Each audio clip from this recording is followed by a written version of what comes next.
एक समय की बात है, नगरपुर नाम का एक सुंदर सा राज्य हुआ करता था। उस गांव के बाहर कंचना नाम की एक बूढ़ी डायन अपनी बेटी चंद्रकला के साथ रहा करती थी। गांव के लोग इस बात से अनजान थे कि कंचना एक भयानक डायन है। कंचना रोज अपनी भोजन की तलाश में घने जंगल की ओर जाती और कुछ जंगली जानवरों को मार कर खाने के लिए घर ले आती। लेकिन एक दिन अचानक उसे स्वादिष्ट भोजन करने की इच्छा होती है। बहुत दिनों से किसी इंसानी बच्चे का कोमल मांस नहीं चखा, क्यों ना आज मैं बच्चों का ही शिकार कर लूं। वो भोजन की तलाश में गांव में घूमने लगी। शाम होने को थी पर गांव में चहल पहल होने के कारण उसे कोई भी शिकार नहीं मिला। वो उदास हो गई। आज तो कोई शिकार मिला ही नहीं, अब मैं और मेरी बेटी आज क्या खाएंगे।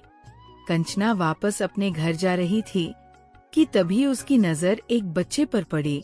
उसने झट से बच्चे को अपने बोरी में डाल लिया और वहाँ से चली गई। घर पहुंचकर कंचना ने अपनी बेटी चंद्रकला से कहा, अरे देखो चंद्रकला, आज मैं कितना स्वादिष्ट भोजन लाई हूँ। तुम इसे पकाओ और फिर हम दोनों इसे मिलकर खाएंगे। अरे वो माँ, ये तो बहुत कोमल बच्चा है, इसे खाने में तो बड़ा मजा आएगा।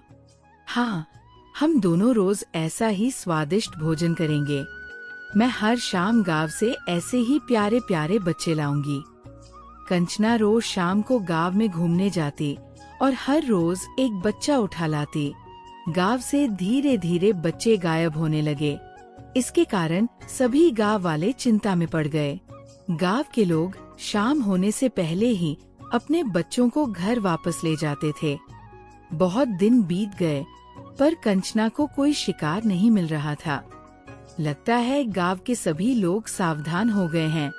इतने दिन बीत गए पर मुझे एक भी बच्चा खाने को नहीं मिला। अब तो जंगली जानवर को खाकर ही अपनी भूख मिटानी पड़ेगी।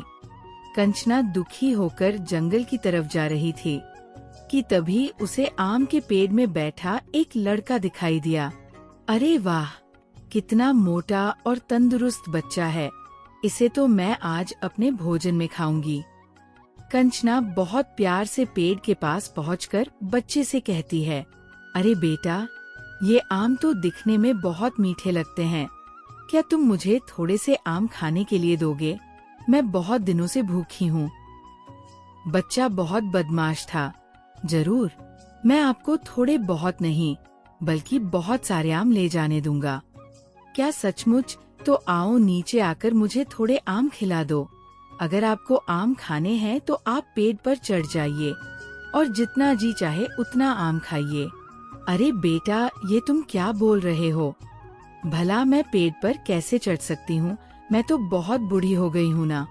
तो ठीक है, फिर आप भूखी घर चले जाइए, मैं तो आपको कोई आम नहीं देने वाला।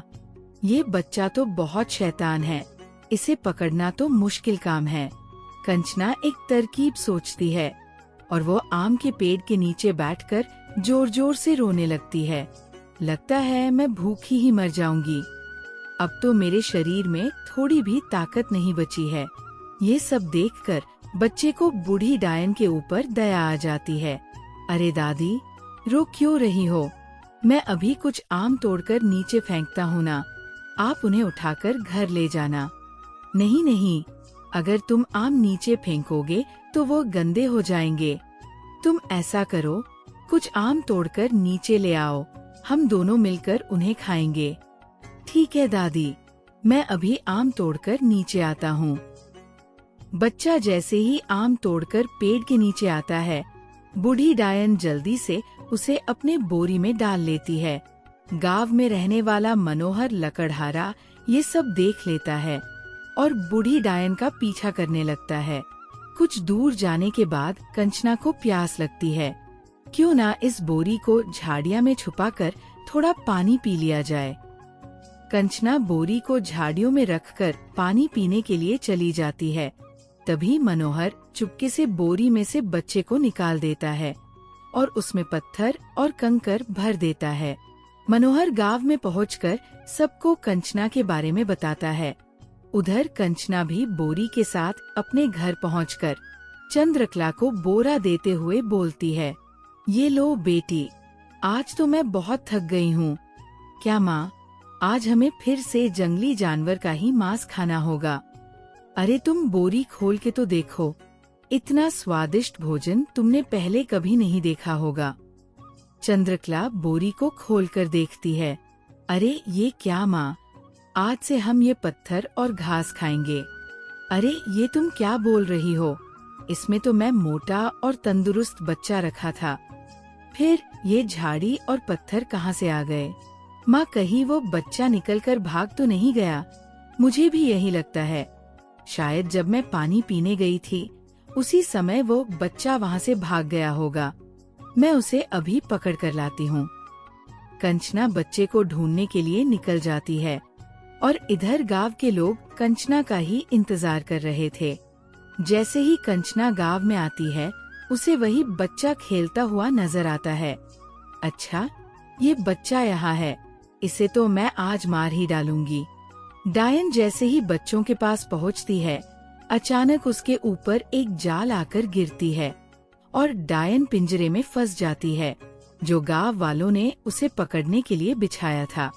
गांव वाले डायन को बीच चौराहे पर पेड़ से बांध देते हैं। अरे ये क्या कर रहे हो तुम लोग? खोलो मुझे, तुम्हें बच्चे खाने का बहुत शौक है ना? आज हम तुम्हें पका कर खाएंगे। ऐसा मत करो, मैंने किसी का बच्चा नहीं खाया। झूठ मत बोलो, मैं जानता हूँ कि तुम बच्चे खाने वाली डायन हो और अब हम तुम्हें जलाकर खत्म कर देंगे। गांव वाले कंचना को जलाने के लिए आग लगा देते हैं। जलते हुए कंचना चिल्लाते हुए गांव वालों से बोलता है, तुम मूर्ख ने मुझे जलाने के लिए आग तो लगा दिया, पर शायद तुम जानते नहीं कि डायन को जलाकर मारा नहीं जा सकता।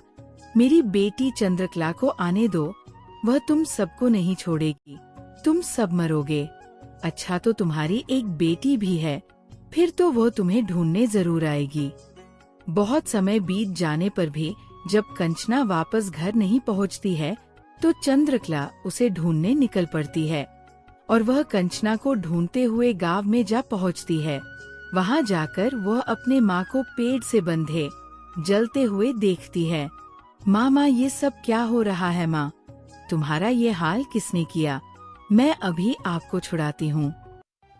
रुको बेटी, आगे मत बढ़ो, रुको रुको। तभी चंद्रकला के ऊपर भी गांव वालों द्वारा लगाया गया पिंजरा गिरता है और वह भी कैद हो जाती है। गांव वाले अब दोनों को पेड़ में बांध देते हैं और आग लगा देते हैं, लेकिन उन दोनों को आग से कुछ भी नहीं हो रहा था।